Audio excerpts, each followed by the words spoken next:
Hello everyone, good morning. मैं Jay, welcome to hard city point. आज के इस वीडियो में देखेंगे यूक्रेन और रूस का जो भी टसन चल रहा है, रूस ने क्यों हमला कर रहा है यूक्रेन के ऊपर, क्या है पूरा मुद्दा, इसका इतिहास क्या रहा है, और यहाँ से जो भी अति संभावित प्रश्न हैं जो एग्जाम में आने वाले बन सकते हैं, तो देखते हैं सभी question.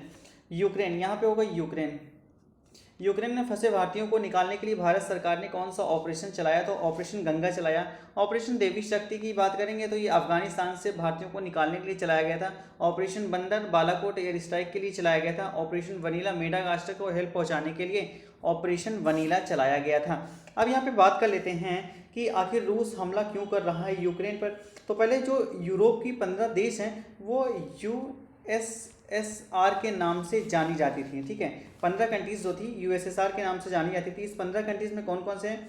Kazakhstan, Kyrgyzstan, Tajikistan, Turkmenistan, Kazakhstan, Kyrgyzstan, Tajikistan, Turkmenistan, Uzbekistan, Georgia, Armenia, Azerbaijan, Estonia, Latvia, Ukraine, Lithuania, Moldova, Belarus, रूस और यूक्रेन। ये 15 देश जो होते थे यूएसएसआर में माने जाते थे। ठीक है ना। और इसकी जो स्थापना हुई थी यूएसएसआर की 1922 में इसकी स्थापना हुई थी। इसके पहले यहाँ का जो शासन था 1917 में निकोलस द्वितीय का शासन था, और तभी यहाँ पे क्रांति हुई थी। जिसका नेतृत्व कौन कर रहा था? तो इसका नेतृत्व तो लेनिन कर रहे थे। ठीक है ना, जो यहाँ पे क्रांति हुई थी। उसके बाद क्या हुआ था? 16 दिसंबर 1991 को यूएसएसआर का विघटन हो गया। 16 दिसंबर 1991 को यूएसएसआर का विघटन हो गया। उसके बाद क्या हुआ? यूरोप के ताकतवर देश में रूस पहले स्थान पर आता था। क्योंकि आप देखेंगे तो रूस का जो क्षेत्रफल है वो यूरोप में सबसे अधिक क्षेत्रफल रूस का ही है। अगर वर्ल्ड में भी देखेंगे तो भी रूस ही नंबर 1 पे आएगा, जिसका क्षेत्रफल सबसे अधिक है। अब यूक्रेन के नाटो में शामिल होने के बयान की वजह से रूस ने यूक्रेन पर हमला करना शुरू कर दिया। अब नाटो है क्या? नाटो 30 देशों का एक समूह है। उसमें ये आर्टिकल में लिखा हुआ है कि अगर नाटो का कोई भी सदस्य देश किसी भी देश पे आक्रमण करता है तो नाटो का कोई दायित्व तो नहीं बनता है। लेकिन अगर दूसरा देश पलटवार नाटो के देश पे ऊपर करता है तो जो 30 कंट्रीज हैं वो मिल करके आक्रमण करने वाले देश पे आक्रमण करेंगी। ठीक है, इसकी वजह से यूक्रेन ने यहाँ पे बयानबाजी की और रूस उससे खफा हो गया, क्योंकि यूक्रेन जो है वो रूस का कटा हुआ हिस्सा है और रूस और अमेरिका की कभी नहीं बनती है, जिसकी वजह से ये मुद्दा बहुत ही ज़्यादा गर्म हो गया है। देखते हैं आगे क्या है। आगे यहाँ पे है सुरक्षा परिषद में वर्तमान में भारतीय प्रतिनिधित्व कौन है? सुरक्षा परिषद जो है वर्तमान में भारत की प्रतिनिधित्व कौन है? टीएस मूर्ति हैं जो कि भारत का प्रतिनिधित्व कर रहे थे। ठीक है, इसी में रूस के प्रति निंदा प्रस्ताव लाया गया था। जब किन्हीं दो देशों के बीच में कुछ टसन होता है तो सुरक्षा परिषद में निंदा प्रस्ताव लाया जाता है। उस पर जो देश होते हैं उनको हस्ताक्षर करना होता है, कौन से देश किस तरफ हैं और किसकी निंदा करते हैं, जिसकी वजह से देश पे दबाव बनता है और युद्ध की स्थिति को टाला जाता है। जब भारत में इसमें सम्मिलित नहीं हुआ, लेकिन यहाँ पे भारत क्या हुआ? भारत सम्मिलित नहीं हुआ तो भारत के जो प्रतिनिधि कर रहे थे, प्रतिनिधित्व कर रहे थे, करने वाले टीएस मूर्ति ने कहा कि भारत अपनी तटस्थता इसलिए अपनाया है कि आगे चलकर भारत कूटनीति का प्रयोग कर सके, जबकि यूक्रेन व रसिया से संबंधित समझौते की बात आएगी तो भारत अग्रणी भूमिका निभा सके। मतलब यहाँ पे इनका बोलना ये है कि भारत अभी किसी एक की तरफ निंदा प्रस्ताव पे हस्ताक्षर कर देगा या फिर किसी का साथ दे देगा तो ये आगे चल के भारत, चूंकि भारत ये एक ही पक्ष में जाएगा फिर, क्योंकि अगर मान लीजिए रूस का साथ दे देता है भारत तो फिर आगे चल के अगर कोई समझौता होगा तो वो यूक्रेन के पास नहीं जा सकता है, जिसकी वजह से यहाँ पे भारत क्या कहते हैं मीडिएटर का जो भूमिका है वो निभा नहीं पाएगा। लेकिन भारत यहाँ पे बच बचाव भी कर रहा है, क्योंकि भारत अगर यूक्रेन के साथ में जाता है तो रूस नाराज हो जाता है। और रूस 1971 की जो लड़ाई हुई थी भारत और पाकिस्तान में, रूस ने बहुत ज़्यादा मात्रा में भारत की मदद की थी, और जहाँ पे अमेरिका तो भारत पे परमाणु बम गिराने की धमकी तक दे डाला था। ठीक है, और जिसकी वजह से यहाँ पे अमेरिका की हेल्प भी नहीं कर सकता भारत, क्योंकि अमेरिका से बहुत सारे ऐसे चीज़ें हैं जो भारत इंपोर्ट करता है, और भारत का साथ जो चाहिए अमेरिका का भी चाहिए और रूस का चाहिए, जिसकी वजह से यहाँ ये नीति अपनाई गई थी। तो यहाँ पे सुरक्षा परिषद की बात आती है तो सुरक्षा परिषद की स्थापना हुई थी, कब हुई थी? 24 अक्टूबर 1945 को हुई थी सुरक्षा परिषद की स्थापना। सुरक्षा परिषद की स्थापना द्वितीय विश्व युद्ध के बाद 1945 में 50 देशों के हस्ताक्षर के बाद इसकी स्थापना की गई थी। यह संयुक्त राष्ट्र यूएनओ का एक प्रमुख इकाई है। यूएनओ की कुल 6 इकाइयां हैं। सुरक्षा परिषद के 5 स्थायी सदस्य होते हैं। जो सुरक्षा परिषद है इसमें 5 स्थायी सदस्य होते हैं जिनको वीटो पावर मिली हुई है। कौन कौन से हैं?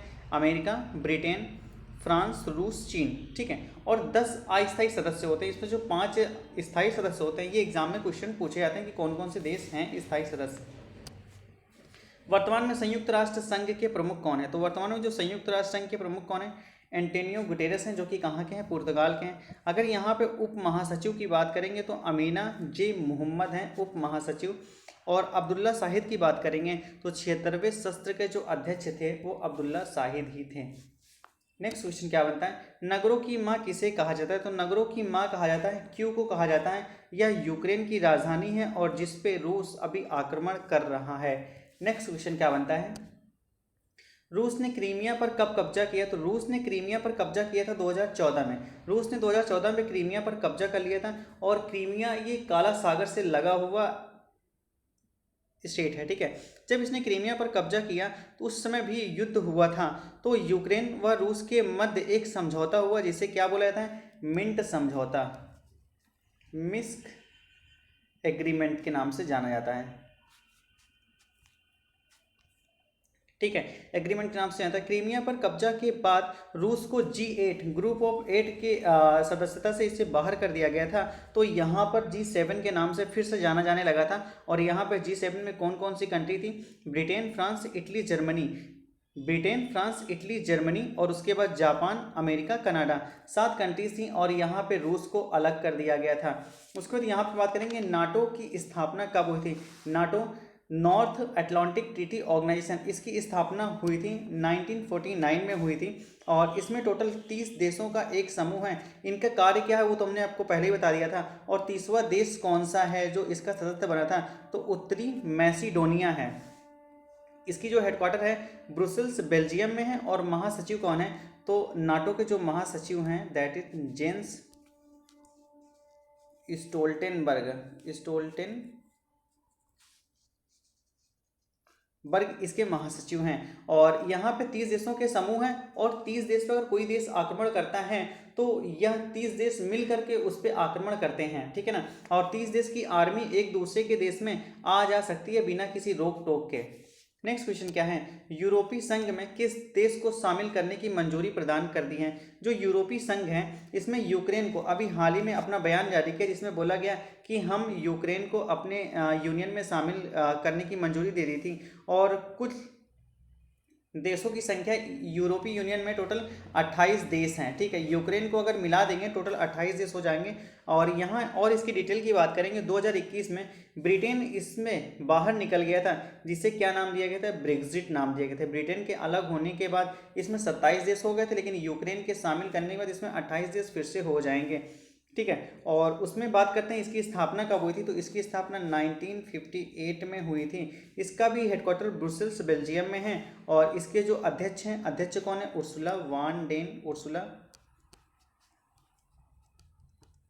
वान डेर लोएन है, ठीक है ना। नेक्स्ट क्वेश्चन क्या है? द्वितीय विश्व युद्ध के बाद विश्व में शांति स्थापित करने के लिए किस संस्था की स्थापना की गई थी? तो द्वितीय विश्व युद्ध के बाद विश्व में ऐसी स्थिति ना आए, मतलब जो पहला विश्व युद्ध हुआ फिर दूसरा विश्व युद्ध हुआ, तो ऐसी स्थिति ना आए। क्योंकि अभी क्या है कि सभी देश परमाणु सक्षम है। यहाँ पे अगर हम बात करेंगे तो यूक्रेन के पास भी 200 परमाणु बम थे।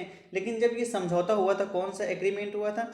मिन्स्क एग्रीमेंट जो हुआ था, तो उसके बाद रूस ने ये लिखित में दिया था कि हम कभी यूक्रेन पे आक्रमण नहीं करेंगे, जिसकी वजह से यूक्रेन ने अपने सभी जो परमाणु थे रूस को हस्तांतरित कर दिया था। लेकिन यहाँ पे बात आ गई थी कि नाटो का सदस्यता ये चाह रहा था, जिसकी वजह से रूस ने आक्रमण किया। चूँकि अगर नाटो इसके सदस्य बन जाता तो रूस को कभी न कभी, चूँकि रूस और अमेरिका की बहुत कम बनती हैं और उसके बाद अमेरिका जो है वो नाटो को बहुत अच्छे से यूज़ करता है, जिसकी वजह से रूस को खून के आंसू रोना पड़ता है। इसी वजह से इसने यूक्रेन पे आक्रमण कर रहा है, ठीक है। नेक्स्ट यहाँ पे क्वेश्चन है, द्वितीय विश्व युद्ध के बाद विश्व में शांति स्थापित करने के लिए किस संस्था की स्थापना की गई थी? तो द्वितीय विश्व युद्ध के बाद यहाँ पे संयुक्त राष्ट्र संघ की स्थापना की गई थी। इसकी आगे चर्चा कर चुके हैं। 24 अक्टूबर 1945 को इसकी स्थापना हुई थी। और इसके जो अध्यक्ष हैं कौन है? एंटोनियो गुटेरस इसके अध्यक्ष हैं और हेडक्वार्टर न्यूयॉर्क में है, ठीक है। नेक्स्ट क्वेश्चन क्या है? नेक्स्ट क्वेश्चन यहाँ पे है, यूक्रेन की सीमा कितने देशों से लगती है? तो यूक्रेन जो है, यूक्रेन की सीमा टोटल 7 देशों के साथ में लगती है, जो कि अभी चर्चे में है। तो यहाँ से ये क्वेश्चन पूछा जा सकता है, ज्योग्राफी और करंट अफेयर दोनों ही पॉइंट ऑफ व्यू से। तो यहाँ पे देख लेते हैं यूक्रेन की सीमा किस किस से लगती है। थोड़ा इसको जूम करेंगे, ठीक है ना।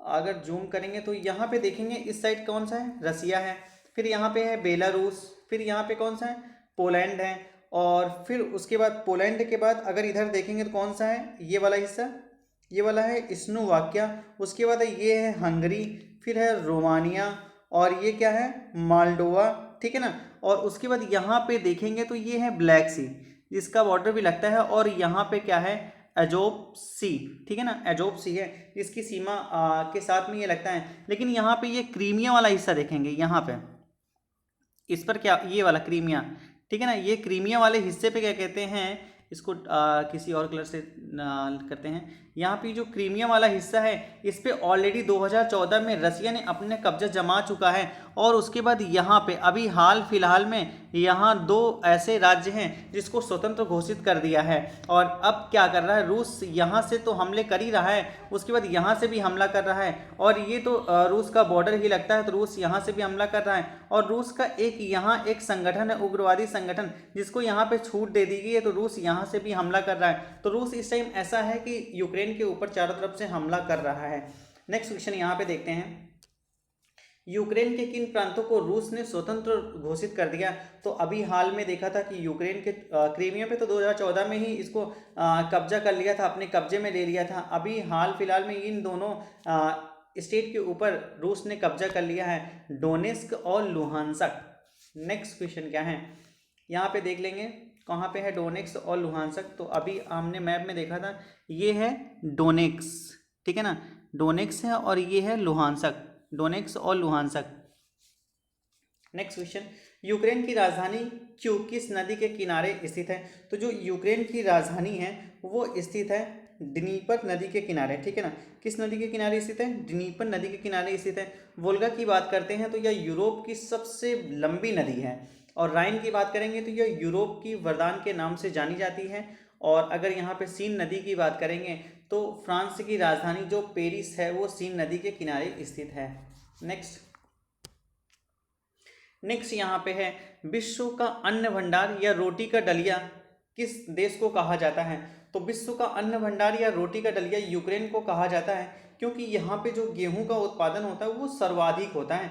इसकी वजह से इसको विश्व का अन्न भंडार या रोटी के डलिया के नाम से भी जाना जाता है। और यहाँ पे बात करते हैं कि फ्रांस यूरोप का एकमात्र ऐसा देश है, फ्रांस की अगर यहाँ पे बात करेंगे तो फ्रांस यूरोप का एकमात्र ऐसा देश है जो खाद्यान्न उत्पादन में आत्मनिर्भर है, और इसे किसानों का देश भी कहा जाता है। तो एग्जाम में आपसे क्वेश्चन बन सकता है कि किसानों का देश किसे कहा जाता है? तो फ्रांस को कहा जाता है। वर्तमान में रूस के राष्ट्रपति कौन है? तो वर्तमान में जो रूस के राष्ट्रपति हैं वो कौन है? व्लादिमीर पुतिन है, ठीक है ना। इन्होंने अपना जो कार्यकाल है 34 वर्ष के लिए अमेंडमेंट करके बढ़ा लिया है। और वहीं पे देखेंगे यूक्रेन के जो राष्ट्रपति हैं कौन है?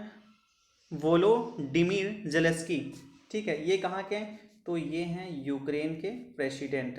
और बात करते हैं मिखाई मिशिस्टिन की बात करते हैं तो ये प्रधानमंत्री हैं, कहाँ के हैं? रूस के प्रधानमंत्री हैं, ठीक है ना। नेक्स्ट क्वेश्चन क्या हो जाता है? नेक्स्ट क्वेश्चन यहाँ पे, यूरोप का क्षेत्रफल की दृष्टि से सबसे बड़ा देश कौन सा है? तो यूरोप में अगर क्षेत्रफल की दृष्टि से देखेंगे तो सबसे बड़ा देश जो है रूस है, और रूस विश्व में भी सबसे बड़ा देश है क्षेत्रफल की दृष्टि से। वेटिकन सिटी की यहाँ पे बात करते हैं तो विश्व का सबसे छोटा देश कौन सा है?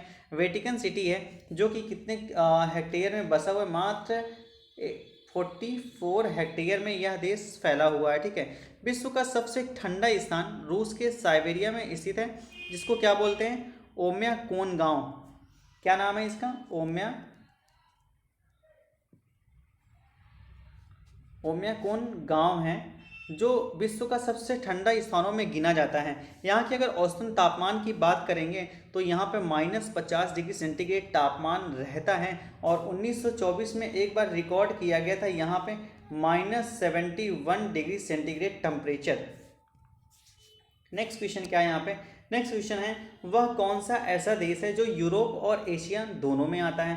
तो यहाँ पे रूस एक ऐसा देश है जो कि यूरोप और एशिया दोनों में स्थित है। इसकी जो राजधानी है वो यूरोप में है और बाकी रूस जो आता है वो एशिया में आता है।